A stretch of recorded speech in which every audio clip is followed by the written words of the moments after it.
Welcome to a ride on the outside. MMA is full of people on the inside, but what about the ones that watch from beyond? Welcome to the MMA Outsiders with Tom Albano and Zan Bando on the Empty the Bench Podcast Network.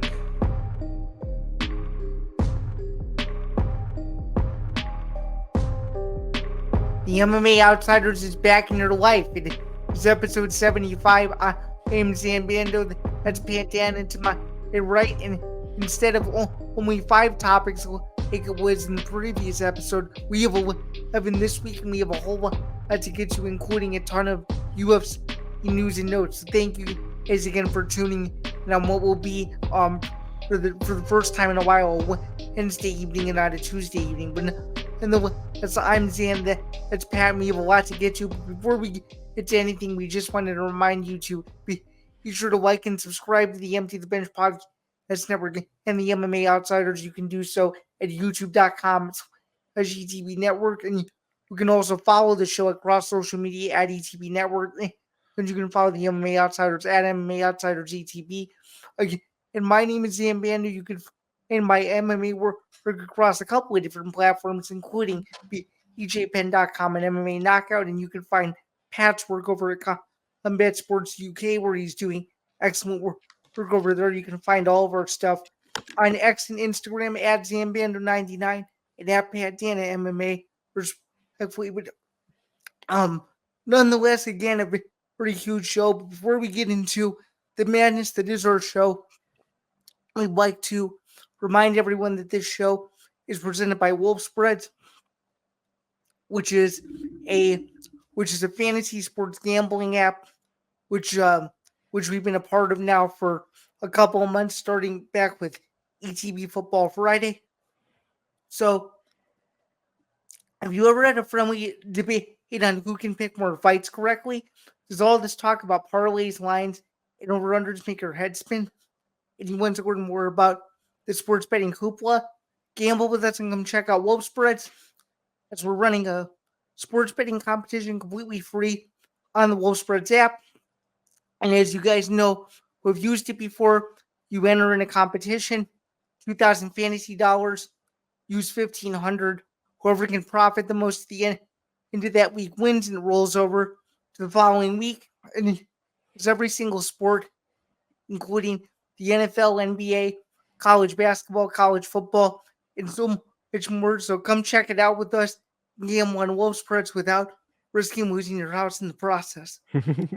So, with all that being said, Pat, what did you think of UFC 299? I mean, personally, I thought it was an awesome event, right? I mean, I thought it was probably like an 8 out of 10, 9 out of 10 kind of event. Had some great fights, great showcases of talent, a lot of guys rising up in the rankings, finding their place in their division. And, I thought it was I really just thought it was an incredible event. I thought it was well put together. I thought it delivered on all fronts, and I'm excited to talk about it.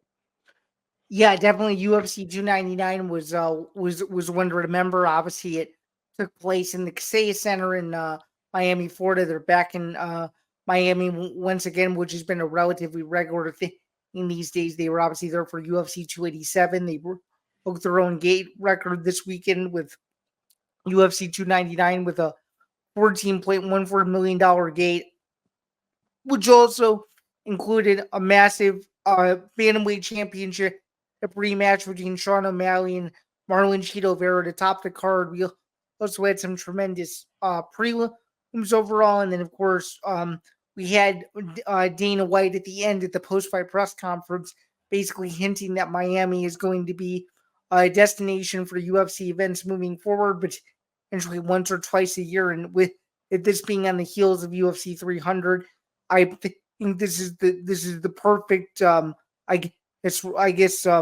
roll in, if you will, do UFC 300. Let's start though with the main event. This was obviously a huge rematch that was about 3.5 years in the making or so. And to me, this was just a dominant performance by O'Malley, obviously defending his bantamweight title for the very first time and doing so in just dominant fashion, winning a clear unanimous decision. The fight really even isn't that close. Took away Vera's game with his striking, used a lot of leg kicks, used a lot of range, used a lot of feints, really confused him in every single aspect. And it just felt like Vera was simply a step behind the whole fight and just couldn't get ready to go. What were your observations of the fight as O'Malley was slowly but surely coasting to a victory there on Saturday night to defend his title for the first time? Well, first thing I'll say is, Chito Vera didn't deserve the title shot, and we kind of saw why. Not to say he's a bad fighter by any means, but a one-fight win streak over Pedro Munoz, who also was on this card and got worked pretty bad in his fight, kind of showed, that he wasn't deserving of the opportunity that he was put in. I know, obviously, it was about the rematch with O'Malley. O'Malley wanted to get back his only loss. It was about that revenge for him. So I understand it, but if all champions wanted revenge and those were the fights we booked, we'd be having a lot more showcases like this because, O'Malley's just, he's on a different level. I mean, he was on a different level than Chito, and he completely proved that. I mean, he tied his record for significant strikes from the Chris Mutino fight. Obviously, the Mutino fight was only 3 rounds, but at the same time, and tied it. And also, you have to take into consideration that Chris Mutino took that fight on less than 10 days' notice. Exactly. So that's the thing is, like, I just thought it was a very, very Sean O'Malley type performance. I mean, we've seen him do exactly what he did in that fight before. I mean, Chito ate that massive, massive knee. Not sure how he survived that, but clinical performance from O'Malley. Not much more to say. I mean, he kind of just put the beating on Chito and didn't let him get away. Right. So I guess piggybacking off of that, is it too early to say that Sean O'Malley is the UFC's biggest male star since Conor McGregor? And I guess number 2 to that question, is it more appealing now to see Sean O'Malley fight Merab, or should the UFC strike where the iron's hot and eat the fight everybody wants to see, which is arguably going to be either UFC 305 or UFC 307 in Spain? Ilia Topuria versus Sean O'Malley in a unification bout, because for me personally, I'm cool with whatever direction the UFC goes in, but the thing that worries me is if this fight, meaning the O'Malley-Topuria fight, never happens and both of these guys lose maybe 2 to 3 fights down the line, and let's say maybe one of them is no longer a champion or both, I feel like the UFC will look back on this a couple of years from now and we'll probably say, damn, but we really had an opportunity there that we missed. So I guess kind of coming back around a little bit, do you think that that's the direction the UFC goes in, or do you think it sticks to his word and makes O'Malley fight Merab for his second title defense later this year? And if so, what event do you think will take place at, and do you think that that'll serve as a headliner for one of these upcoming pay-per-views that have yet to be announced? I think I'd have to say that it's a bit too early for Sean Ilia, even though I agree with what you mean that if the UFC can't make it because one of them loses, they'll definitely be kicking themselves in the foot in years to come. So it's definitely a big matchup, but even Ilia said that Merab deserves the fight. And I thought it was kind of funny that O'Malley called out both Ilia and Merab after the fight. You usually don't see a double call out like that from a champion. So that was pretty funny, I guess. But I think they have to honor Merab's title shot. I mean, he did so much to get to where he was and where he is now. And I just don't see a way they keep robbing him of this opportunity. Obviously, if they get the chance to make Ilia Sean, it'd be a massive, massive fight. But I just think it's too soon. I mean, Ilia's still yet to defend his title. O'Malley's one title defense in, and I really don't think it was against the opponent he should have defended against. I think he should have defended against Merab, but I understand wanting that rematch with Chito. I'd love to see either of these fights, honestly. I'm very interested to see how O'Malley would deal with either of these guys, but for now I have to lean that Merab is the fight to make next. And I'd say maybe it happens at, I don't know, maybe like 305, maybe like 309. I don't know. I'm not sure exactly what event they'd want O'Malley at, but I think it would have to headline O'Malley versus Merab just because we had a superstar card here and O'Malley was the headliner. So I think that they're committed to keeping O'Malley in these main event spots for the time being, for sure. I think that he might be growing into one of the bigger draws in the UFC currently, but I don't think he's the biggest draw as a male fighter yet. I think there's a couple guys probably like John Jones that are still bigger draws. There's just a couple guys that, have a bit more star power as of now, even though O'Malley's creeping up and he's right there. Yeah, he's definitely right there, and I'm going to die on this hill and say that this fight in particular should not have been on UFC 299, and this fight was too good not to be on UFC 300, and I think the UFC missed the boat there. And I think, and I know this is going to make me sound old, but I think we're going to get into a scenario where it's going to be just like when UFC 200 and 202 happened. If you asked people who watched both, myself included, what card you thought was better, there's going to be people that are split. There's going to be people that say 200 was better, and there are going to be people like me that said 202 was better because you had the McGregor Diaz 2 rematch at the tops. Or I think potentially looking back years from now, people could look at UFC 299 and could look at UFC 300 and be torn based on how they felt about both cards. But obviously UFC 300 is to play out first, of course. Again, congratulations to O'Malley. It's his first successful title defense. But in the co-main event of the evening, we had an absolute stunner of a comeback. We had Dustin Poirier returning to the UFC for the first time since July of last year. He was taking on Benoit Saint-Denis in a 5-round co-main event slot, and this one was fun from the second the fight started until the second the fight ended. It was a very surprising first round with Benoit Saint-Denis really taking control of Poirier, and obviously Poirier coming back in the second round and landing a thunderous right hook to knock out Benoit Saint-Denis and stay in the upper echelon of the 155-pound division. There's sort of a lot to unpack there. This was obviously a huge bounce-back win for Poirier after losing to Justin Gaethje last July. So, as with all that being said, what were your impressions of this fight? What did you think about Benoit Saint-Denis fought in the first round? And do you think, just looking holistically at Dustin Poirier's career, that this was one of Poirier's best performances? And if it was, where do you rank it? Ooh, that second question is tough. I'll go with the first one first. I'll say Benoit Saint-Denis' first round wasn't unexpected by any means. We know he comes out hot. We know he comes out swinging. We know his grappling was going to be better than Dustin's. I think Dustin kind of fought stupid, to be honest with you, going for all those damn guillotines. Everyone's talking about it. I mean, he even made the joke about it in the post-fight press conference. I don't think it's that much of a joke, though. Benoit got his back and almost submitted him with a rear naked choke. He got him in a lot of bad positions because Poirier was so willing to just continue to jump guillotine. I think it's going to be a real problem if he tries that against someone like an Islam or like a Charles Oliveira. You know what I mean? Like, if he gets put in these bad positions consistently like that, it's not going to always go as well as it did last time for him. So I thought it was an amazing performance from Dustin Poirier, though. It was a vintage Poirier performance for sure. I don't know where I'd rank it amongst other performances, but I will say it was probably one of his better ones, only because he came into the fight as such a big underdog for some reason. And it was really bizarre.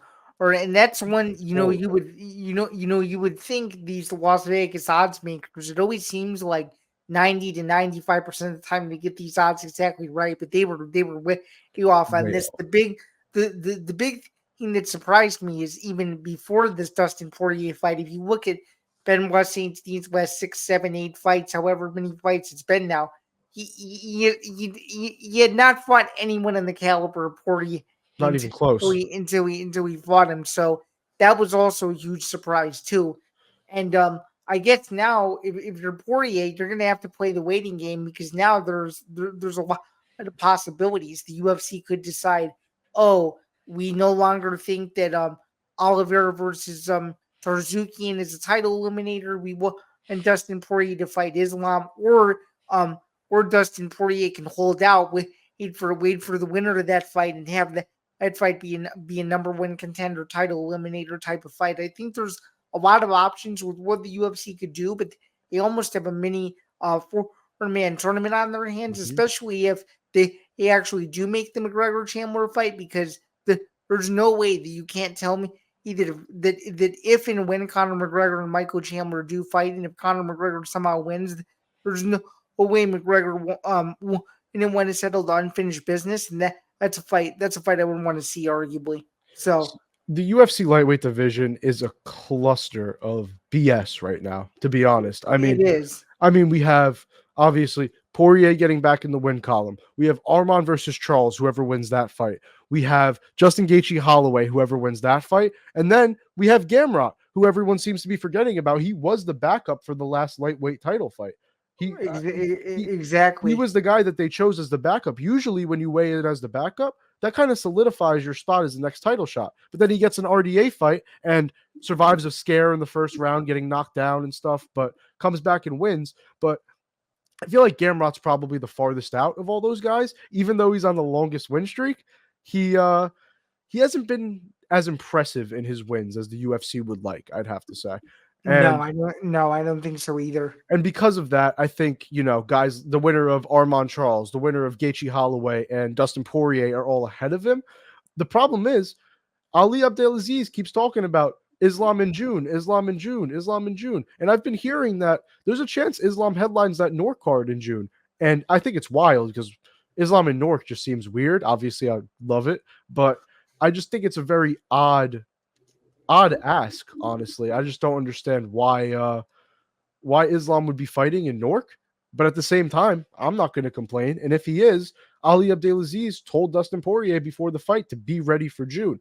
If Islam is defending his title in June, I don't know how Arman and Charles or Gaethje and Holloway would be able to get down to that weight and fight 2 months after a massive fight that they're going to have in April, because they're both fighting on the same card. And then kind of playing along with that scenario too, if that were to come to fruition, then how are you going to expect Makhachev to be ready for Abu Dhabi in October? I don't know about that. Well, that's the thing, is at least there's some more time there. I think June to October is like a 3-4 month gap. So that's a little bit more feasible, especially if Islam wins quick in June or whatever. But it's a 2-month layoff to fight Islam Makhachev, who's one of the top pound for pound fighters in the UFC, number 2 pound for pound in the UFC. So I don't know how you can sit there and justify the fact that Gaethje or Holloway or Arman or Charles will be ready in time 2 months later. Just doesn't seem feasible. It really just doesn't seem feasible for me. No, it doesn't. It doesn't for me either. It seems like Poirier may be the front runner for this title shot, and Islam in June really could be a possibility for Dustin next. But I guess my question then lies, if Justin Gaethje beat Dustin Poirier, are you saying then that win holds zero weight? Because then there's also that argument too, like, he beat the guy that lost to the guy, but now it doesn't matter. I would have to say, yeah, it probably doesn't hold much weight, because I mean, look at Gaethje, who's fighting Holloway in kind of like, not like a showcase fight, but kind of like a super fight in a sense, where Holloway's moving up. Like the thing is, though, and this is where I'll stop you, it's a super fight that people are excited to see, but it's a super fight for the BMF that nobody asked for it to be for a BMF title, if that makes. And so that's where the confusion really comes in here. Yeah, it is a total mess. It's a complete mess. I have no clue what's going to happen in this lightweight division, but if I had to guess, I mean, Ali said it multiple times throughout fight week and said it after Dustin's win. Dustin in June seems next for Islam. And like you said, it's kind of crap for Gaethje, because dude head kick knocked out Poirier last year at the end of the year, and it seemed like he was a shoe-in for the title fight. But since he took this fight against Holloway, I can't confidently say that either him, Holloway, Arman, or Charles are going to be able to come back on such a short frame. For sure. So I guess now that you're saying you don't know it's going to happen, I'm going to go to role play, and I'm going to ask you, if you were Hunter, Mick, or Sean, and you had all the decision-making power, and you were tasked with one thing, which is to figure out the top 6 of the lightweight division, how would you do it? Like, how would I rank them necessarily? Well, or so as in what as in what fights what fights do you make, considering that the path to the title is a little bit clogged at the moment? What would you do? I'd probably have to say Islam Poirier, right? Because that's what makes the most sense at this point if Islam were to fight in June. So take Islam and Poirier out of the equation. I'd say with a Gaethje win, he just waits. I don't see a matchup being made there. Like I think he would just have to wait for the title shot at that point. But so are you saying that if Gaethje wins, he waits till October or whatever to take that fight? Is that what you're saying? That's what I would assume. Yes, I would have to say there's no reason for him to take another fight in the meantime. It would just be another risk. And he wants another title shot. He only has one more chance. He's going to be smart about it. He's not going to take it on 2 months' notice, even if he wrecks Holloway. I doubt he takes that fight on 2 months' notice. So I'd have to say Gaethje sits out for months until Islam is ready to return from that June fight. And I know a lot of people have been saying match Gamrot up with the loser of Arman versus Charles. I'm going to say match Gamrot up with the winner of Arman versus Charles, because Arman still has unfinished business with Gamrot. And there's a real argument that Arman won that fight. And I thought he did. Yeah, no, there's a lot of people that did. So that's the thing is, I think Arman would want that fight. And then I think if Charles wins, he definitely has a case for the title shot. But why would Gamrot not have one too? I mean, Gamrot has a good case for one as well. So I think that the winner of Charles versus Arman should take on Gamrot for a potential title eliminator again. And that fight would probably happen, let's say, in October when Islam Gaethje happens, just for a hypothetical. So then with that being said, the only other option is then you have to do Chandler McGregor, right? Yes, you'd have to do Chandler McGregor. I feel like that's a shoe-in at this point. I feel like it's just getting down to the nitty-gritty of the details. And also, just to throw it in, I think Benoit Saint-Denis should fight Rafael Fiziev. I think that's the fight that should be made there, even though that's not necessarily directly related to the title. I think that's another fight that has to be made. BSD versus Fiziev on a fight night or a main card of a pay-per-view specifically? Ooh, that's a tough one. I'm gonna say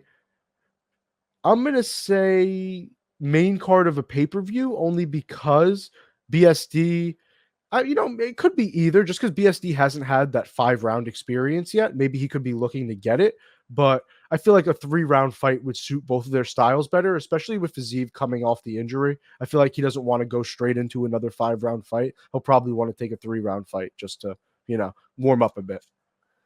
Okay. Hey, so for those of you who were kind of confused on when the answer there is simply put, we don't exactly know what's going on with the lightweight division, but we tried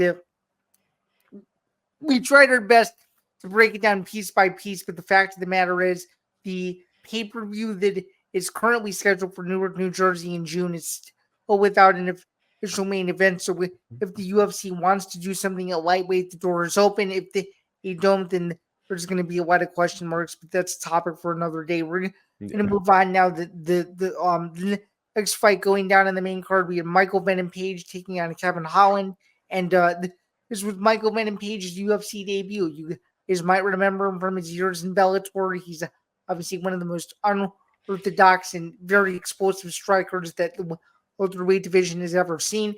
Even though he did not get the flash knockout, he did enough to frustrate Kevin Holland and win a decision. Pat, what were your thoughts on his performance? Were you surprised that he was unable to finish Kevin Holland? And do you think that MVP is going to be a valuable asset at welterweight? Why or why not? I didn't think he was going to finish Holland, so that didn't shock me by any means, because, I mean, Holland's a tough guy. He doesn't get knocked out. His only knockout loss was to Wonder Boy, and it wasn't a knockout. It was a TKO that was stopped in between rounds. So I can't even say that I thought if MVP would win that he would finish Holland, because Holland's tough. But I thought MVP embarrassed him, to be honest. I thought MVP straight walked all over him, made him look bad, very bad, honestly, made him look low level. And I just thought it was very, very funny after Holland was talking at the pre-fight press conference about how the difference between Bellator fighters and UFC fighters. He was talking a lot of crap about Bellator fighters and how they're not the same level as UFC guys and all this. And then he got embarrassed by a Bellator fighter. So I just thought that was pretty funny, because it kind of, kind of shut him up about the fact that Bellator fighters can't be on the same level as UFC fighters, because they definitely can be. There's no argument there in my opinion. And I think that to say that is a lack of knowledge of the sport in a sense, and just more confidence, I guess. But I just thought that was a very funny tidbit from that whole situation. For sure. And I pretty much echo your sentiments there. I would have wanted to see MVP win in highlight reel fashion, but it just goes to show the toughness and durability of Holland. And Holland will be back for sure. It's just a matter of, I think he needs to make a permanent decision for what's best for his career, whether it's staying at 170 pounds or staying at 185. I think once he has a clear-cut idea of which weight it is easier for him to make, I think he should spend the rest of his UFC career at that weight and then go from there. He certainly is one of the most dangerous contenders in the UFC, and it's not going to be the last time that we'll be seeing Holland in there, that's for sure. In regards to a potential Stephen Wonderboy Thompson fight, I don't know. To me it seems strange. I don't understand how that matchup really makes a ton of sense, considering that these two are mirror images of each other. And I feel like it would either be the most boring fight you've ever seen or the most exciting fight you've ever seen. He'd be down the road for a potential title eliminator, but not right now. What do you think? I mean, that's what MVP said. MVP went on Ariel's show and was talking about the matchup and how he's not really interested in it because he feels like it'd be very boring. He says that with both of their levels of striking and just like the awkwardness of both their styles, kind of, that they'd be doing a lot more than the eyes would see. It'd be a lot of like trying to figure out what the other guy is doing through feints and through movement and things like that. And it just wouldn't be a great fight for casual fans, which I could honestly see. I can understand where MVP is coming from there. I can't even lie. So if he's not interested in that fight, honestly, I'm interested in an MVP versus Ian Gary fight. Yeah, I want to see that too. Because, man, I mean, I know Gary just kind of broke into like that near top 5. I don't know if he's in the top 5 yet. I think he's 6. But he beat Jeff Neal, but it wasn't a very impressive win by any means. And Gary and MVP were kind of trading jabs back and forth before this fight. I feel like an MVP win, stopping that hype of MVP coming into the UFC, would be massive for Ian Gary, depending on how he does it. And I think that that's honestly what should be next for both men. I actually really like that fight. In terms of the welterweight division, Michael Venom Page currently sits at number 13. And Ian Gary currently sits at number 7. Okay, so, 7, not even 6. Number 6, it is the man who lost in the next fight. We're going to talk about Gilbert Burns, as he lost to Jack Della Maddalena in kind of honestly really disappointing fashion. I expected more out of him, and actually the win for Della Maddalena brought him 6 spots all the way to number 5. So it was a huge win for the Aussie. What did you think? What did you think of this fight? I was super, super impressed by Jack Della Maddalena in this fight. Super impressed. I mean, did you see some of those get-ups? Can we talk about some of those get-ups from being on his back? I mean, we know Gilbert Burns is a high-level wrestler. He fought Wonderboy Thompson. He fought Jorge Masvidal. He fought a bunch of guys who are known for their yes, but he fought a bunch of guys that are known for their like defense on the ground and like avoiding the fight from getting to the ground. Jorge with great takedown defense. Wonderboy is pretty good takedown defense, and he's held those guys down for like it was no problem. Jack Della Maddalena didn't let him hold him down. He found ridiculous, creative ways to get up from the ground every single time, and it was so impressive to me. It really was. I mean, just the fact that he was able to get up from those positions, and the fact that I thought the fight was 1-1, but he was down 2-0 on 2 scorecards. He was a minute away from losing that fight by a unanimous decision, or maybe even a split decision. But he was a minute away from losing that fight, and he pulls an amazing gets up, and just times Gilbert Burns with a beautiful knee. We talk about Jack Della Maddalena's hands, but that knee was amazing, man. Amazing. And he was putting it on Burns with the hands, too. I thought Jack Della Maddalena looked great, despite what a lot of people were saying about how he was about to lose, whatever. Doesn't matter. He pulled out the win. He knew he needed to pull out the win, and he pulled out the win. And that's what matters most to me. I thought it was a late stoppage. I thought JDM had him out of there. I mean, props to JDM. He really earned his top 5 shot. and he deserves it for sure. So with all that being said, do you think by the end of 2024 we could be seeing JDM very much in a welterweight title fight, or at least in a welterweight title conversation after a performance like this? Because I would say 100% yes. Yeah, I would have to say yes. I wouldn't know if it's maybe by the end of the year, maybe he needs another fight or so, but man, I mean, it's going to get tough, right? Like this Burns fight was tougher, and we needed to pull the finish out with 1 minute left. It's only going to get tougher from here. So that's my only thing is, will he be able to deal with this top competition? I'd like to lean that he will, but there's definitely a chance that, it might just get a little too much for him. I'm really looking forward to it, though. I think JDM's a very good fighter with a very exciting and fan-friendly style, and I think that he could match up well with a couple guys in that top 5, but most of them are going to be really tough fights for him. For sure. But this was definitely a performance where if you missed it, please go back and watch it, because this guy, if he isn't already, he's a future superstar, and one that I think people from Australia are going to be really proud of. His Australia is yet to produce a UFC welterweight champion, and if there's time for one, this guy might be it. Yeah. Nonetheless, though, we're moving right down the card to what opened up the pay-per-view portion. We had Petr Yan getting back in the win column over Zain and Pat. I was wrong, and this one I even admitted it last week that I hadn't seen much from the former UFC bantamweight champion for me to justify picking him, but I think he looked great, and I think that championship experience is championship experience, and he really showed it. He overwhelmed Yudong. He kind of frustrated him with this gas tank. He was just wrestling, did what he needed to do in the third round, got the takedowns when he needed them, and looked like the Petr Yan. Didn't look as fast as maybe he once did a couple years ago, but still looked like a very high level 135er, and someone that is definitely a force to be reckoned with. And for him to already want Muhammad O'Malley rematches is very ambitious, because if you go back to UFC 280 when he fought Sean O'Malley, a lot of people, including myself, thought he won that fight. So I'm sure, including me too.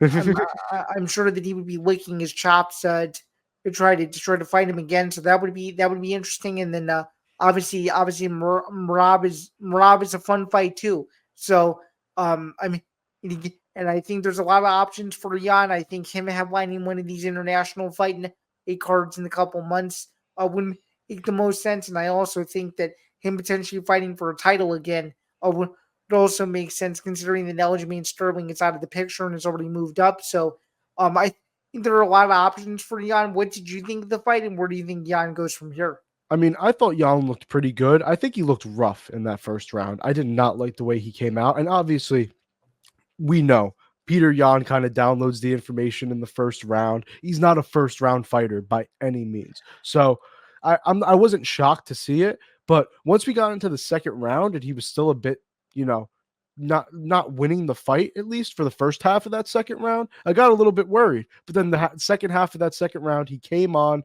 did his thing, took that round with really smart IQ, I thought he knew exactly what he needed to do to win that round, and he did just enough to win that round. And then round 3, you saw Petr Yan settled in, doing his thing. I mean, I thought he looked great personally. I can't say that he looked bad by any means. I just thought it was a pretty slow start and that it was a bit scary for many Petr Yan fans out there, but he got back into his rhythm, really just, did his thing. He did Petr Yan things. And yeah, I like the fact that he called out those guys for rematches.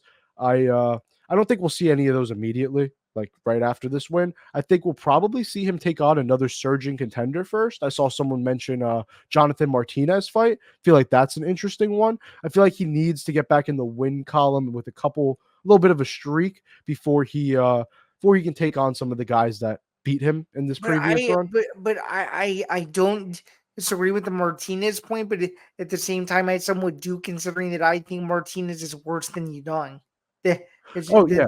Definitely fair. It doesn't have to be Jonathan Martinez. I was just throwing that name out there because I thought, as I saw that, and I thought it would be a pretty fun fight. Honestly, I thought it would be just cool to watch. They're both really good strikers. So it doesn't have to be Jonathan Martinez though, and I agree that he probably is worse than Song Yadong. So you're definitely right there. But I just think Petr Yan is needs to get back into the groove a little bit before he gets those rematches. But I'm happy he's ambitious. I'm happy that Petr Yan is back. For sure. So with that kind of closing out the main card, just wanted to go over really quickly. Both you and I finished 8-6 on this card. That brings my overall UFC record for the year to 49, 48-2. This was a really difficult card to predict. How happy did you feel with your 8-6 record this past weekend? And are there any picks that you're still kicking yourself about a couple days later? Man, I killed the main card, honestly. I went 4 for 5 with my main card picks, and I picked all 4 of the predictions right for those guys. Kicking myself for the Kevin Holland fight. I should have known that he wouldn't be able to deal with MVP's awkward striking. I thought he would be able to find a way to get it done, but he just looked horrible, honestly. The Pedro Munoz pick I had was obviously horrible. I mean, he doesn't look like a top 15 fighter anymore. I mean, Pedro looks like he's on his way out, to be honest with you. I was very, very upset with how bad he looked. Kyler Phillips looked great, though. And then, who else was it? Michael Oleksiejczuk. I picked Oleksiejczuk on the prelims as well. I did really bad on the prelims. And Oleksiejczuk, man, just kind of got ran through by Michel Pereira. It wasn't even a half close fight. So it's funny you say that. Not only did you do bad on the prelims, you started 3-0 and then you went 0-4 after that. So I think you're right there, but honestly, some of these UFC cards the last few weeks have been very difficult to pick. So I feel you there. So going 8-6 for me was a positive, considering that I had a 4-9 week a couple weeks ago with UFC Mexico City and a few other just very forgettable cards. We're gonna continue to stay on the horse as we move further into March and as we get closer into April. So I guess the final question to put a bow on UFC 299, if you were to rank it on a scale from 1 to 10, what would you rank it and why? Ooh, probably 8.5. I'd give it. Probably just I think 8.5 sounds right. I love the card. I thought it was great. It had basically everything you would have wanted. I don't know. I felt like we could have had a couple things go differently that maybe would have made it better. But overall, it was a great card. I have to say that I thoroughly enjoyed it, man. It lived up to the hype, in my opinion. For sure. For my ranking, I'm going to be a little bit more generous and say 9.2 out of 10. Ooh. I think the main card over delivered. I think the energy in the building, at least how it looked on TV, it looked tremendous. The idea that you had the first promo for UFC 300, which is a fantastic production by the UFC. If you've yet to see this promo, go on YouTube and check it out. It had a mix of kind of the newer modern style promos that you see from the UFC, as well as some older elements too that have been used in a really long time. I thought overall, the show was great, from the fights to the production, et cetera, et cetera. The show was fantastic. But that's going to put a bow on UFC 299 as we're now actually at the time that this is going to be released, we're going to officially be a month out from UFC 300, which is obviously taking place in Las Vegas, April 13th. Now that UFC 299 is in the books, we're gonna go back a day to Friday evening, which was the Ride at Saudi Arabia spectacle, the boxing match between Anthony Joshua and Francis Ngannou. And Pat, I think Dana White said it best. Usually when these crossover fights happen, they happen, in his words, just like that. And that is exactly what Anthony Joshua put on in the second round with a devastating knockout of the former UFC heavyweight champion. What were your overall thoughts on this boxing match? I bet that it wasn't too long of a fight, but overall, is this the win that Anthony Joshua needed to get his confidence back? And even though Francis Ngannou isn't done with boxing, would be different. I think he needs to go to the PFL as soon as possible. What do you think? Yeah, I mean, I understand why Francis wants to stay in because of that cash, baby. That cash. I get it, but I don't think he should for his own health and own image sake, because that was tough. I mean, that was the first time we've ever seen Francis get knocked out, and it couldn't have been worse for him, to be honest. I mean, God, what a right hand by Anthony Joshua. Like It was brutal. seriously. I mean, that's the thing. I knew Joshua could finish him. I just thought it might be a later TKO, maybe due to fatigue on Francis's part and stuff like that.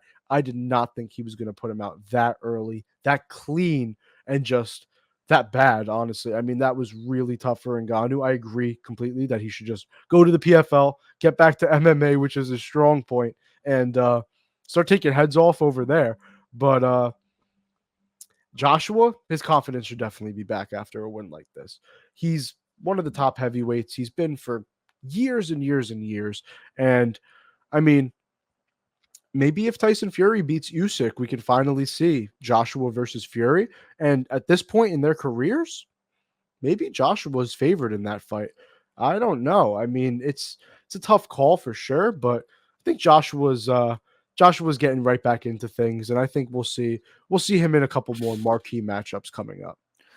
I think so too. And if Joshua and Fury were to come together, I can happily say that you and I at least would be getting our generation's version of what Tyson Holyfield was to people in the 90s, which I think is something that boxing needs. It needs a heavyweight title fight that captivates the world. And I think Fury Usyk is the appetizer. And if he can get Fury Joshua, that would be the massive meal that people have waited over a decade to see. So I hope that that comes to fruition, and I hope that the Fury Usyk fight goes off as it's scheduled. But I think overall, for Riot, for everybody involved, for DAZN, couldn't have been more of a success, and it was probably what DAZN was looking for, considering the stakes of what's going to happen with Joshua next. But obviously, a super interesting development there, and a really, really tough loss for Francis Ngannou, especially considering how competitive he was in the Tyson Fury fight just last October. So a lot to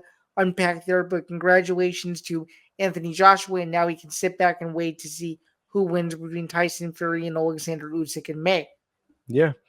And then to get into PFL Paris a bit, I mean, that was a great event, I'd say. I feel like the PFL really kills their Europe events usually. They do a great job, especially the Paris events. I feel like they're starting to really break into that Paris market. I mean, I think so. They sold the extra tickets and everything. I mean, they did a great job with this event. They had a bunch of massive stars at the event, similar to the UFC event where you see like the big names and stuff like that. I thought it was really cool. I thought it was a great vibe.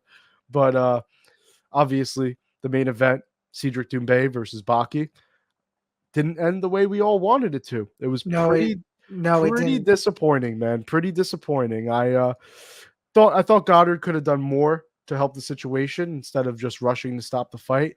I get why by the rules he had to do that, but I mean, it was an outside object. It was a foreign object that should have never been in the cage that caused the whole situation. And it was just a really, really unfortunate stoppage, really unfortunate ending to a great fight. I mean, it was 1-1 going into that third round, and it was either guy's fight at that point. I feel like Doumbe had a little bit of the momentum, but Baki still has his wrestling in his back pocket always. So I don't know. I thought it was a great fight up until that point. I thought it was very high level. You saw Cedric's butterfly guard. His get-ups were great off of his back. Baki had good striking as long as it stayed on the feet for, but Doumbe outstruck him for the most part. I just thought it was a great fight, honestly. I know I saw some people, saying it wasn't that good. I thought it was a very high-level fight, and I thought it was pretty entertaining. I just thought the ending couldn't have been worse, honestly.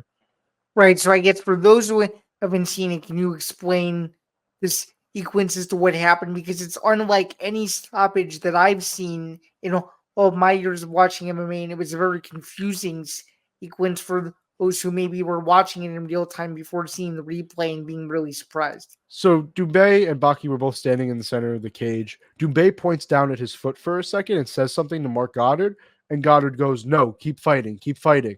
So then they both went back to their fighting stances and both were looking like they were about to start fighting again. And then I think Doumbe said something to Baki, like, "There's a splinter in my foot," or something along those lines. And then Baki turned to Goddard and kind of was like, "Hey, splinter in his foot," or whatever. And then Doumbe stood back up out of his fighting posture and pointed back at his foot. And then Goddard stopped the fight and got in Doumbe's face and started yelling at him, telling him he can't have timeouts, he can't have this, he can't have that. And I get it. I just thought Goddard was too quick to stop the fight without knowing what was actually going on. And it turns out that there was a splinter in Doumbe's foot. He said it was a piece of glass.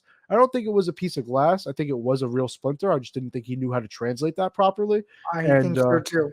Yep. And because you saw it in the picture, you saw the pictures of it and everything. You saw it in the replay. It looked like a regular splinter, which I know people are making fun of Doumbe for stopping the fight because of a splinter. But when a foreign object impacts the fight like that, you kind of don't know what to do. It's a really confusing situation that should have been prevented. Maybe they should have been cleaning the floors of the cage. I don't know exactly how it happened, but it really sucked. Just overall, just the main takeaway from this is it sucks that we got robbed of such a big fight, and seeing the true result because of some situation like this. Hopefully, I know Doumbe said he was going to appeal it through the French Commission. I hope that gets appealed, and I hope it gets turned to a no contest, because I think it's ridiculous that he deserves to lose a fight over a foreign object being in the cage. Let's say it was glass, right? Let's just say, for instance, it was glass. If a fan threw a beer bottle in the cage and it shattered and injured a fighter, is that fighter going to lose via TKO? Shouldn't lose. I mean, I feel like it's a similar situation here. It should be no contest. Right? I feel like it's a similar situation here. When a foreign object gets into the cage and injures a fighter, they shouldn't have to lose via TKO because of it. I think it's kind of ridiculous. It's crazy. Regardless of what the rules actually say, I think the rules need to be changed then, because I think it's pretty ridiculous that this was even a conversation. I think it should have been a no contest, and I think everyone wants to see the rematch and how that fight was truly going to go. I think so too. And unfortunately, speaking of all of that Doumbe defeat, although it probably shouldn't have been a defeat, puts my Bellator/PFL record at a lousy 13-11 going into a really busy second half of March and April. So hopefully if that one does get overturned to a no contest, I can get that one back in the ties category. But definitely not a good night. No, not at all. For anyone who had Doumbe either on the betting side or the pick'em side. Not what you want to have happen. No, not at all. Very, very unfortunate ending to that fight. For sure, but overall though, you thought the PFL Paris card was super entertaining, because I thought so. Yeah, no, they do a great job. I mean, even the Europe tournament, there were a couple of boring fights, but there were some really big finishes throughout that entire card. I mean, how many first round finishes did that card have? I want to say it had like 6, 7. Like it had a crazy amount of first round finishes sprinkled throughout that card. And that's really all you want as an MMA fan, right? You want to see violence, you want to see knockouts. So I mean, it definitely delivered on those ends for sure. Absolutely. Now moving on from the MMA side back to the boxing side, we had a crazy development middle to late last week. Mike Tyson, 57 years old, coming out of retirement, is going to be taking on Jake Paul in a Netflix special Saturday, July 20th, according to the official press release, which I have to my left from Most Valuable Promotions.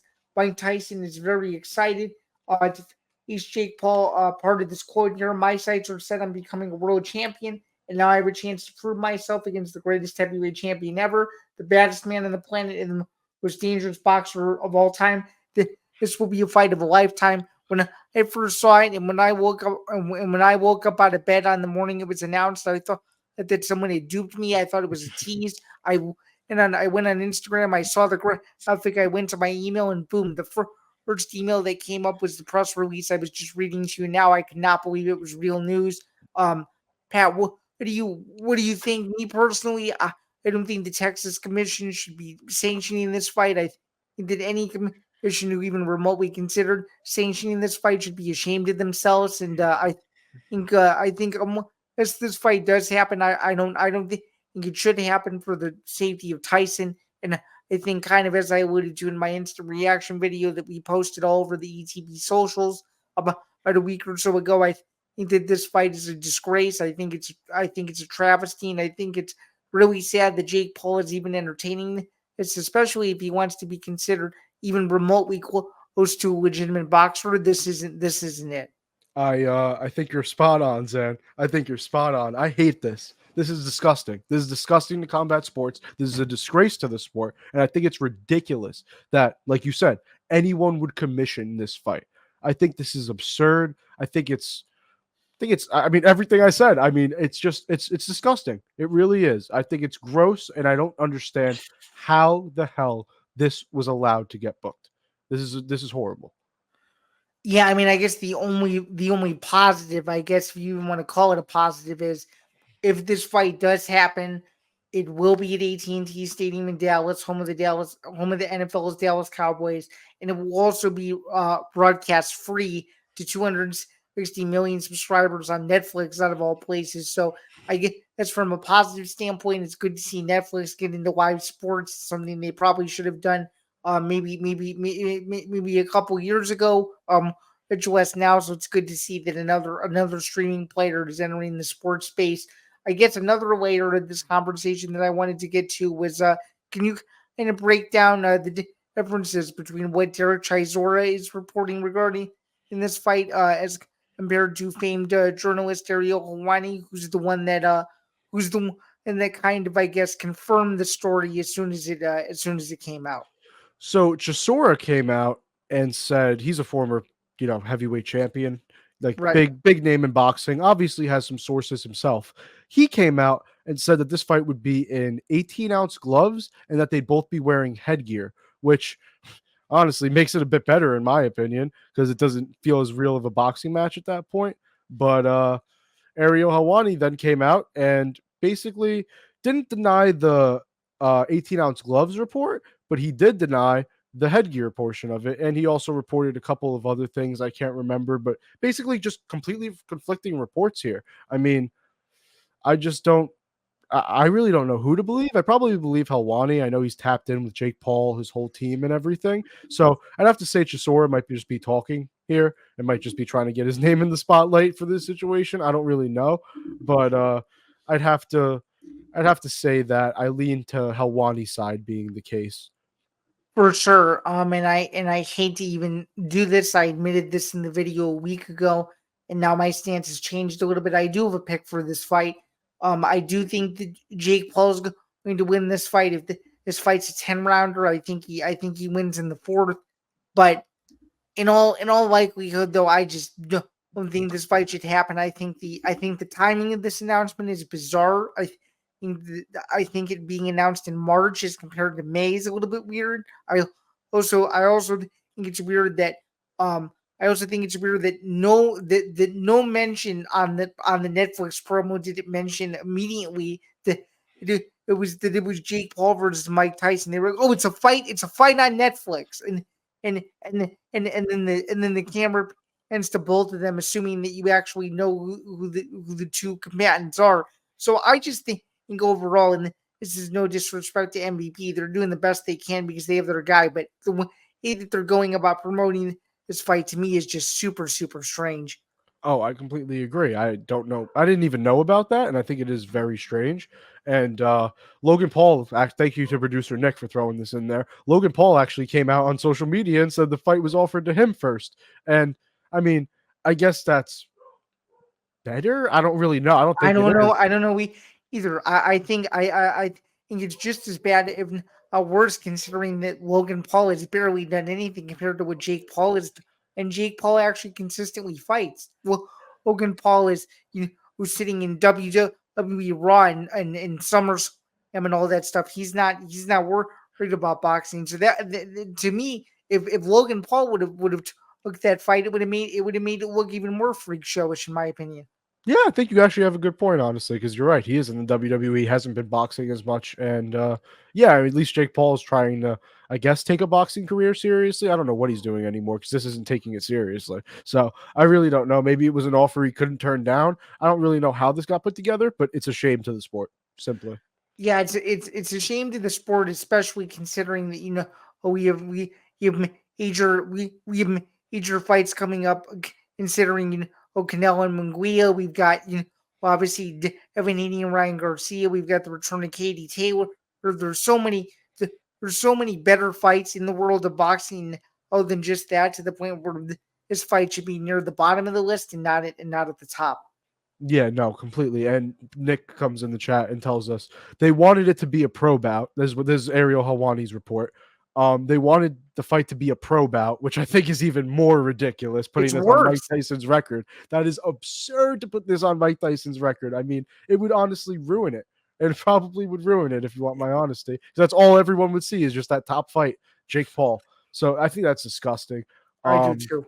It's up to the commission, though. I hope the commission doesn't even sanction the damn fight, let alone let it be a pro bout. I think this is a bold take, and I'm not trying to make any accusations here, but if the Texas State Athletic Commission is in this for money, he should. And this is just my opinion, and I bet you that a bunch of people will agree with me on this. If they are in this for the money, the Texas State Athletic Commission should never be allowed to sanction a professional boxing match ever again. Simply put. I will have to agree with you, man, because this is about as bad as it gets. Really, this is about terrible. As bad as it gets. So yeah, bad. Can we be done talking about this? I'm over it. I just hate this so much.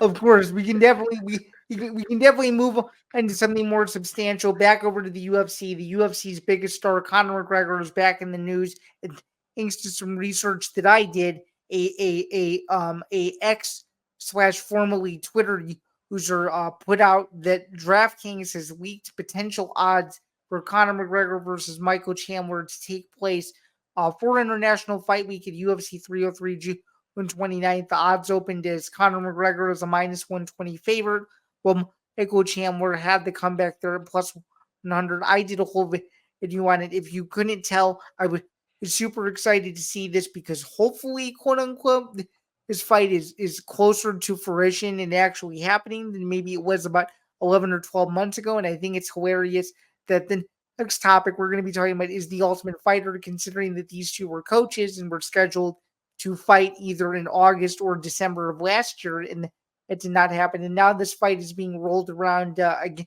and potentially for the summer calendar.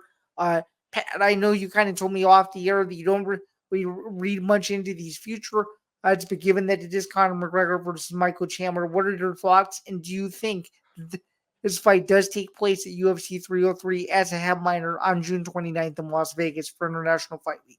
So despite not reading much into the odds being released, I do think that this fight will be the headliner for UFC 303 International Fight Week.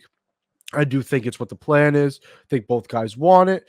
I think it's what's going to happen, to be honest. But I just, like I said, just don't read too much into the leak because we saw this happen with Bilal Muhammad and Leon Edwards for UFC 300. Obviously, that fight never came to fruition. So I don't necessarily think this is a guarantee now that it's happening because it was leaked on DraftKings. But like you said, I think we're getting closer and closer, and this is just another step to it finally actually getting announced for that card. And I mean, I hope it does at this point. This fight needs to happen. Chandler's waited how long for it? McGregor's been waiting for it too, it seems. It seems like the UFC might be playing a big part in why this fight hasn't happened. So I really just think that it needs to happen.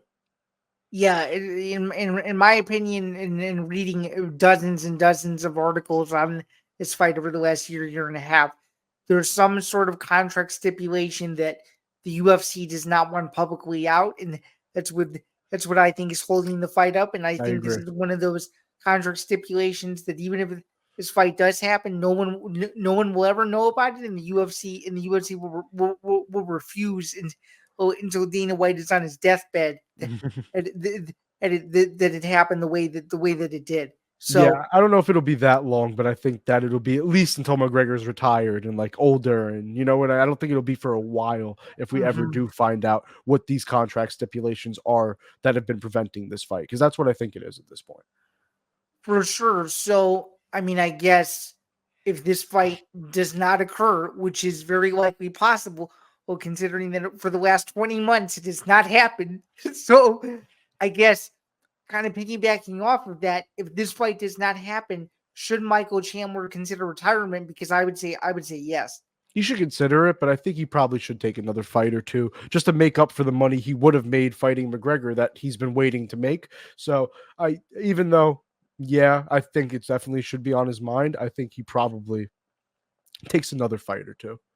All right. Last thing on this topic before we move on. What is your way too early prediction for this fight, and who do you have coming out on top? Ugh, God, it's really tough. I mean, I just think it's way too tough to pick Conor after the long layoff, after, what happened in the last two fights that he was in before this layoff. Obviously, he looked good in that second Dustin fight. He was winning that fight up until Dustin started to put it on him. Right. So, you know, I could see Chandler putting it on him the same way, though. So that's the thing. And obviously, the third fight, I thought he looked bad before it I got thought he, stopped due to I thought injury. he, I thought he did it too. And as somebody who was there in person, it looked like he had lost a step, especially Mhm. even before the break. So Exactly. So that's the one thing that really scares me is just how committed has he been to training? How much does he really love this sport anymore?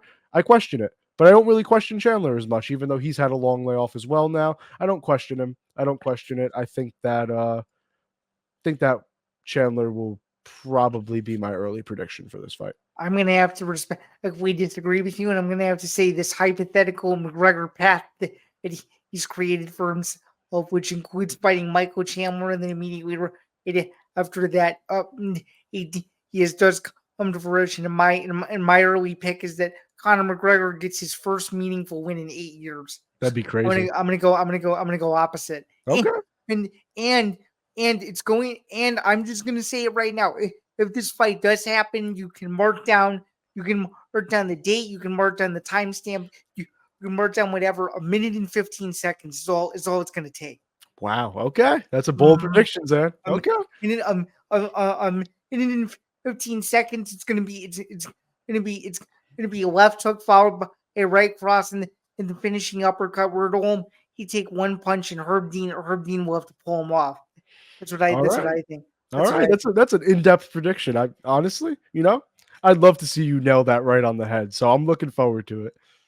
Excellent. And so moving on from that, that was obviously some news that I don't think a whole lot of people caught. We're gonna go back to the PFL spectrum for a bit, as it was revealed to both Pat and I and all of the other members of the PFL media that the regular season schedule is now official for the month of April. Pat, can you kind of go over what we have on tap for this upcoming month? Because there's going to be a lot of very entertaining cards, a lot of different cities in the fold. Can you kind of break down what we have in regards to the PFL 2024 season, if you will? First off, I just want to say I think they announced too many matchups at the same time. Seriously, because how many matchups did they announce? That was a lot.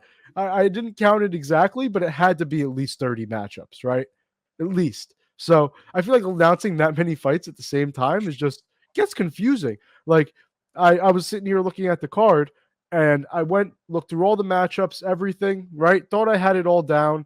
And then one of my friends mentioned Logan Storley. And I was like, wait, Logan Storley's fighting? And I had to go back and look. And sure enough, he's fighting on April 19th on that Chicago card. So, I mean, I just think it was a bit too much at one time, but it was so much. It was great. They had some amazing matchups. I am actually so happy with a lot of this matchmaking. Some of it is a little bit questionable, like Liz Carmouche versus Velasquez 3, I want to say this is now. So I don't understand why that had to be made as the first fight, at least.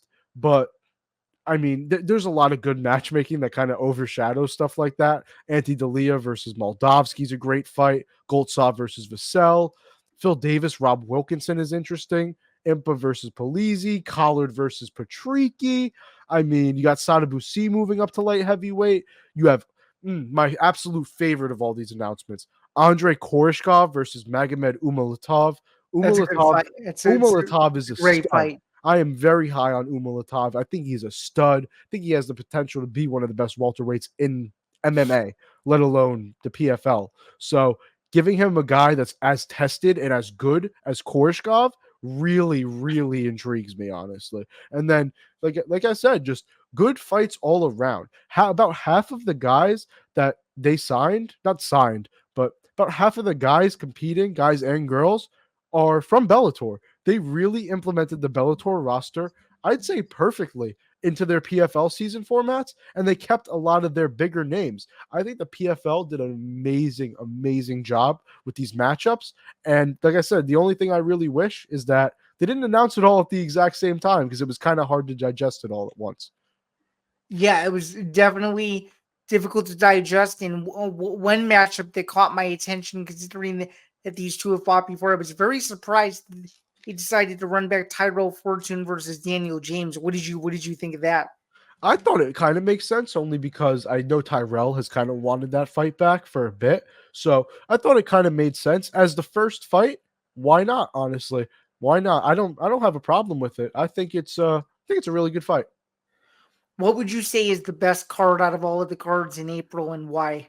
I'd love to say San Antonio, because that's the one I'm probably going to be at, but I I can't, because I think it's so tough. I think it's the Vegas one. I think it probably has to be the Vegas one, right? I mean, that's the one that they're marketing as their biggest one.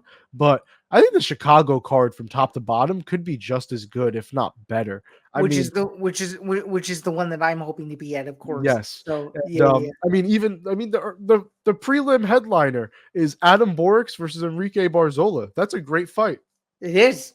I mean, and then you got Murad Ramazanov on the prelims. You got Timur Khizriev. You get up to the main card. You have the rematch between Yamamuchi and Neiman Gracie. I'm so excited to see that. There's so much unfinished business from the first fight, and I can bet you that the media scrum that week is going to be super intense, and so are the weigh-ins too. Yeah, no, I think the Chicago card rivals the Vegas card for sure, but you still got to go with the Vegas card. I mean, Clay Collard, Patricky Pitbull, you got Impa returning, you got Rob Wilkinson returning, you have Mads Burnell versus Michael Dufort, which is a sneaky good fight between two really, really high-level grapplers. Sada Busi making his move up to light heavyweight, the return of Antonio Carlos Jr. I mean, even the prelims. I mean, Brent Primus as not even the prelim headliner kind of speaks to the volume of this card. For sure. What would you say out of the one fight that is an absolute can't miss fight throughout the entire 4-week duration is one that people definitely want to tune into? The one I probably just mentioned in Clay Collard versus Patricky Pitbull. I think that's a war. I think that's a straight war. I think it's probably going to be a great fight. I'd say that has to be my pick for can't miss action. Just going through the card here, Clay Collard versus Patricky Pitbull is probably my number one fight. I mean, hardcore MMA fans though will really appreciate Koreshkov versus Umalatov. For sure, and I'm very excited to see how Impa does, considering that he was in a really tough fight against Johnny Eblen just a few weeks ago, and that is going to be a very quick turnaround. So that'll be interesting. Yeah, he's not the only one, but he is one of the only ones that's making, that quick of a turnaround. I mean, even Clay Collard, he got caught in that submission and he's coming back just around the same. So, definitely a couple guys that are making quick returns, but why not? If they think they can do it, then I believe that they can do it. So, for sure. So just kind of wrapping up the tail ends of the show, just a couple of news items. We have former UFC strawweight queen Joanna Jedrzejczyk inducted into the UFC Hall of Fame as another member of what is shaping up to be a really, really stacked class. Obviously, as you probably know, Pat, this is the long overdue induction for Jedrzejczyk, and I know that you kind of got really interested in the UFC shortly after her title reign. So, I guess to put it simply, what is your favorite memory from JJ, and you think that she'll go down as one of the best UFC strawweights of all time if she isn't already? I think she's already the best strawweight of all time. But she's going to go down as one of the best women's fighters of all time, in my opinion. She has to. Obviously, she hurt herself a bit at the end of her career, but most fighters do. And she went down swinging. You know what I mean? She went down swinging. So I love Joanna. She was the true definition of a dominant champion, one of the first dominant female champions, I feel like. And I mean, I love me some Joanna. She's great. I really do enjoy her fights. I'd have to say, I know it's such an easy answer, but that fight with Weili, I mean, the 5-round war that they had still holds up as my best women's fight ever, my favorite women's fight ever. For sure. I bet it's most people's too. Oh yeah, definitely. I mean, I can't pick against the fact that fight is incredible. I mean, it was an incredible fight. Yeah, I mean, it's without question the women's version of Grip and Bonner won. Is it not? I completely agree. And Joanna came up out of that fight looking all messed up. I haven't rewatched it in a while, to be fair, but I thought she won. I thought she won that fight. I haven't either, and I remember I was rooting heavily for her and could not believe that after the fourth round she was still in there. So yeah, it was shocking for sure. So yeah, congratulations to her. Definitely a UFC strawweight pioneer. There's no question about it. And to wrap up the show, we actually have some pretty big breaking news on the Ultimate Fighter front. The show is back for season 32. It'll begin in early June. The coaches, kind of as expected, considering the timeline, we have Alexa Grasso and Valentina Shevchenko. These two are more than likely going to compete in their trilogy bout in September at Noji UFC 2, which is one is UFC 306, although nothing is set in stone. We have obviously, of course, there's a brand new season and a bunch of interesting talent. We have men's featherweights and men's middleweights. Pat, after taking a look at the cast overall, what do you think? Which divisional group, if you will, is the better crop of fighters? And if you were either an assistant coach on Team Shevchenko or Team Grasso, which team would you rather be a part of? And just kind of on the season ever so briefly as the countdown to another Ultimate Fighter season has officially begun. I mean, first off, let me say I'm not too thrilled about the coaches. I thought they definitely could have picked better options. I just don't know how much excitement Grasso versus Valentino will bring in terms of coaches, especially for the weight classes there are. I just feel like there were better options out there. I feel like Holloway Gaethje would have been a really good one too. Obviously, they fight a lot earlier, which doesn't necessarily line up with tough, but I felt like there were still better options out there, even though not the worst choice, I guess.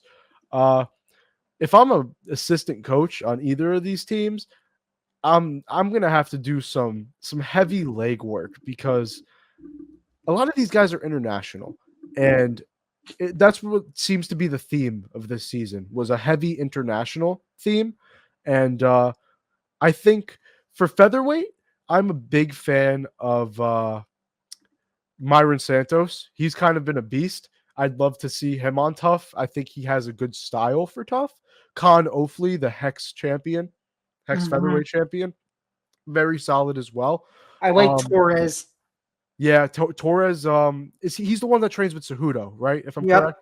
Yep, exactly. So Torres is an amazing wrestler, a little bit older, but high level wrestler, trains with Cejudo, has a great record. So there are definitely a lot of guys that I keep an eye on. I like Nathan Fletcher as well. I don't know if he'll win, but I like Nathan Fletcher. For middleweight, Amran Shaban has a lot of potential. 23 years old, 6-1 in the sport. I've been a big fan of him for a bit, but if I'm picking for this team, I mean, Shamadhan Magomedov, man, he is a stud. LFA's interim champion.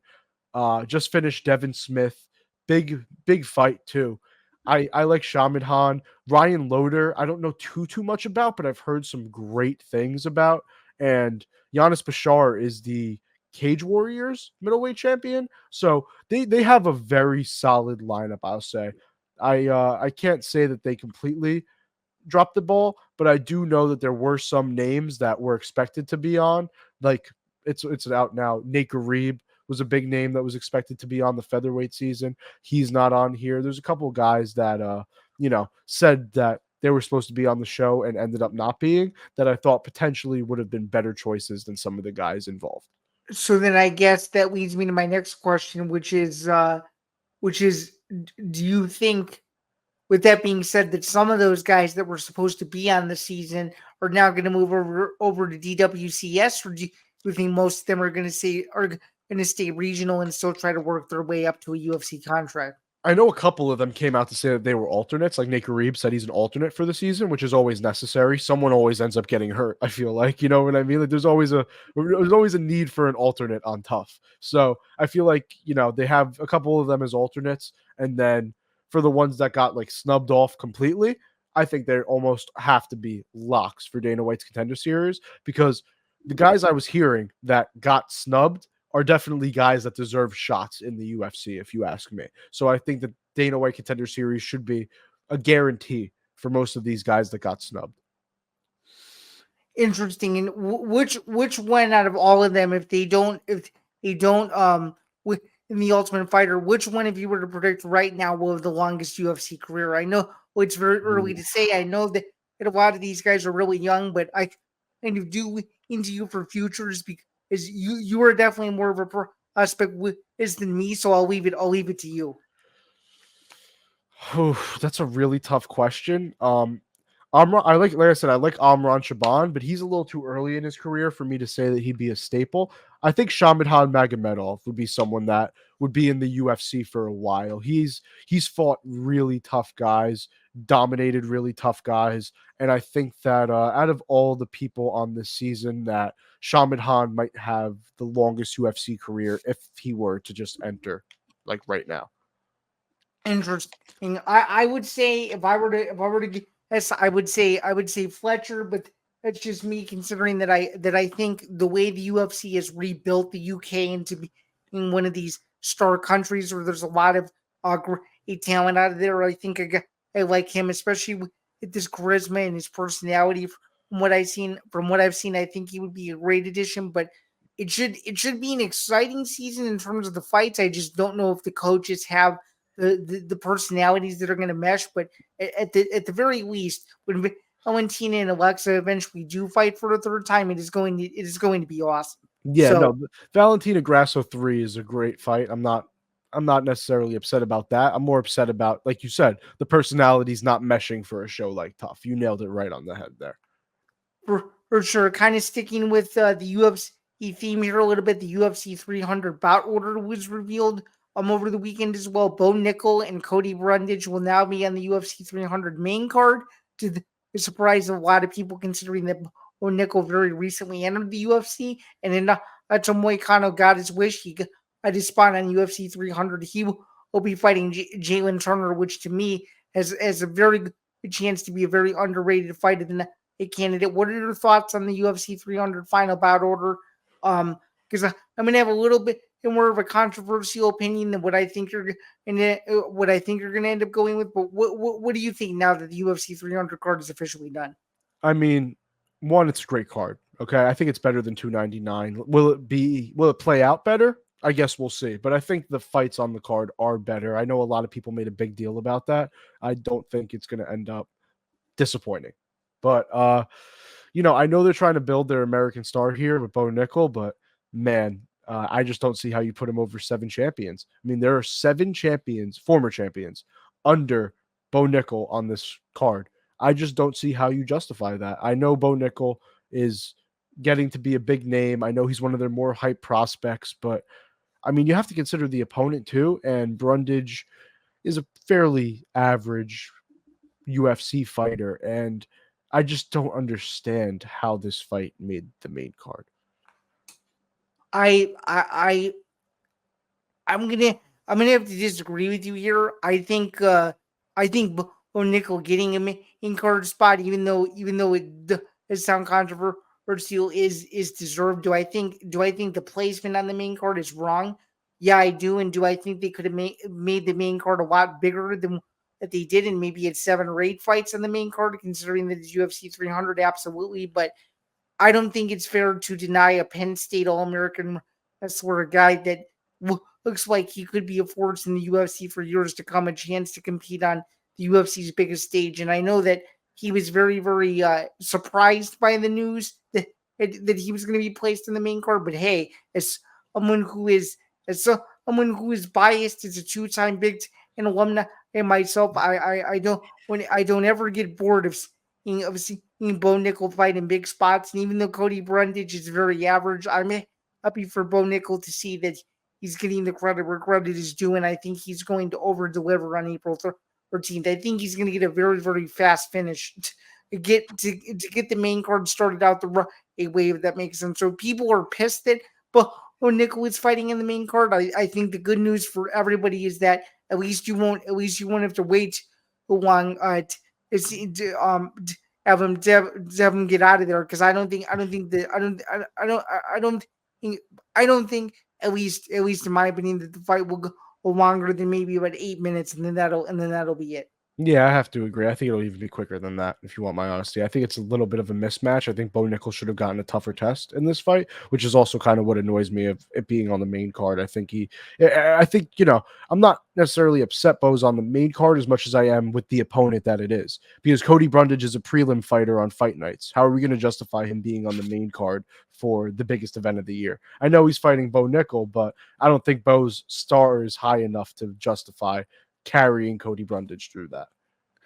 But hey, it seems like they're pushing Bo Nickel as quickly as they push Conor McGregor. And, oh yeah, and look at what happened there. Conor McGregor became the biggest star the company's ever had. So I guess maybe they're doing something right. Yeah, I guess they're doing something. I just feel like Conor had to, have a couple more fights before he hit the main card than Bo did. But I mean, not like we can change anything. And realistically, it's not like it changes any of the fights on that night. They're all still going to be happening on UFC 300. So that's the positive of this is all it is the order of fights, which you can complain about if you want, but we're still going to be getting all these fights no matter what.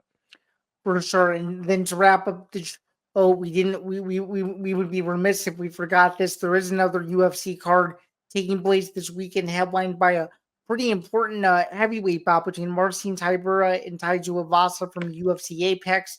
I gotta admit, I'm a little disappointed that we've been subject once again to Marcin Tybura in a main event at the UFC Apex. But given this new era of the UFC, where they don't really go on the road as much unless the UFC can fully do business in the states where they do go on the road, so we get situations like this. What do you think of this main event at the Apex? Do you think that this is a good fight?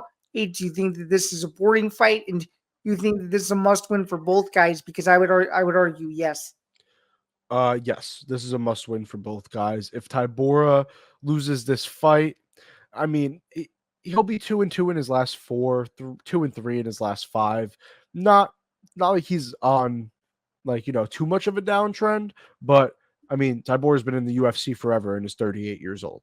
If he loses this fight, there's no title aspirations. There's nothing, he kind of probably should hang it up if he does lose this fight, in my opinion. It'll also be his 6th knockout loss. So if he loses here, it gets into scary territory with the future of his career. For Tai Tuivasa, this is definitely a must-win fight. Another 3-fight losing streak for Tai. The last time he was on a 3-fight losing streak, he came back and put together a 5-fight winning streak, which was massive. But a 4-fight losing streak for him would be very detrimental to his career at this point. He has the power in his hands. We know that. We know he has good leg kicks, good power in his hands, but it's a bad matchup for him, for sure, because Tybura does wrestle, and Tybura can wrestle. And we know Tai is not good against wrestlers. I mean, that's just the fact of the matter is Tai does not do well against many wrestlers. So if Tybura can get this fight to the ground and kind of gas Tuivasa out early, could be a bad night for him. But on the same coin, worse fighters than Tai Tuivasa have knocked out Marcin Tybura. I mean, Augusto Sakai, Shamil Abdurrahimov.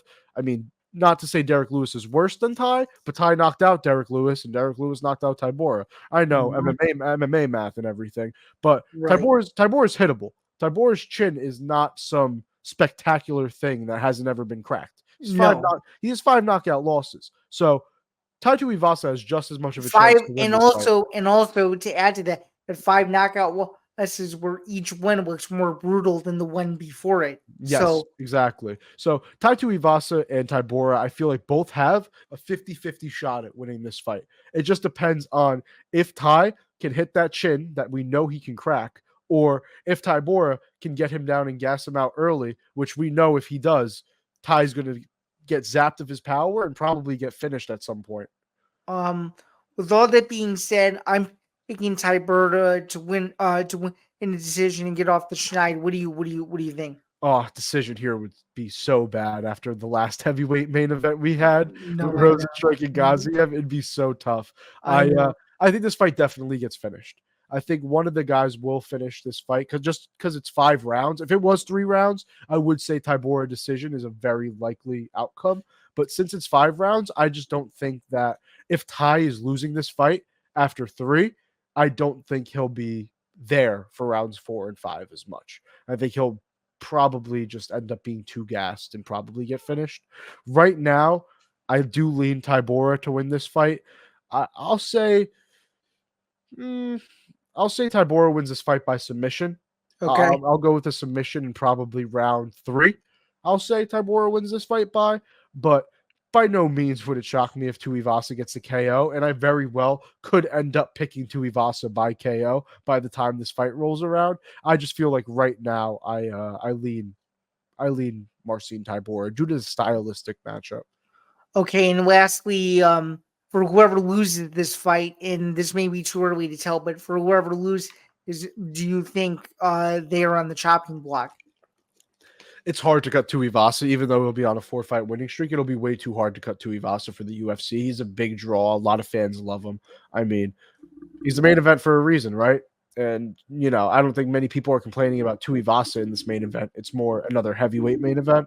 But I don't think Tybura will be on the chopping block. I think he'll be on the retirement block. Like, seriously, I think he should probably retire if he loses this fight. I'm just not sure what he'd be fighting for at this point if he does lose.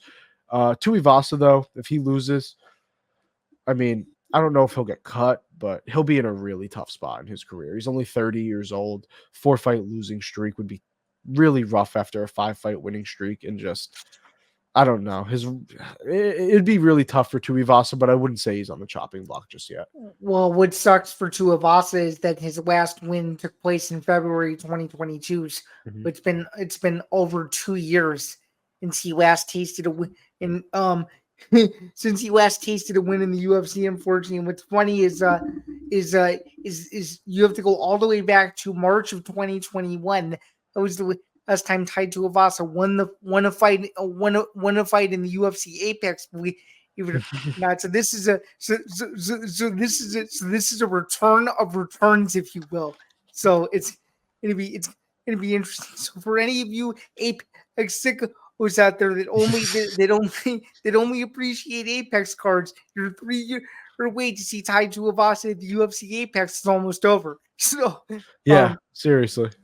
So there you go. So that's gonna do it for episode 75 of the MMA Outsiders presented by Wolf Spreads. Thank you guys for tuning in this week on a bit of a lighter week as we are off the heels of another UFC pay-per-view. But before we get out of here, we just wanted to remind you to please like and share the show, and also subscribe to the Empty the Bench Podcast Network at youtube.com/ETB Network, and you can also find the MMA Outsiders wherever you get your podcasts. And for those of you who are listening on the audio-only platforms, be sure to check out the video home over here on the YouTube channel. And vice versa, we are slowly but surely inching closer and closer to 1,000 subscribers. So wherever you like, share, comment, retweet, whatever you want to call. It does help us out. It does help out the algorithm, and tells Pat and I and everybody involved with the network that all of us are doing a good job. So if you guys could help us out in that regard, that would be greatly appreciated.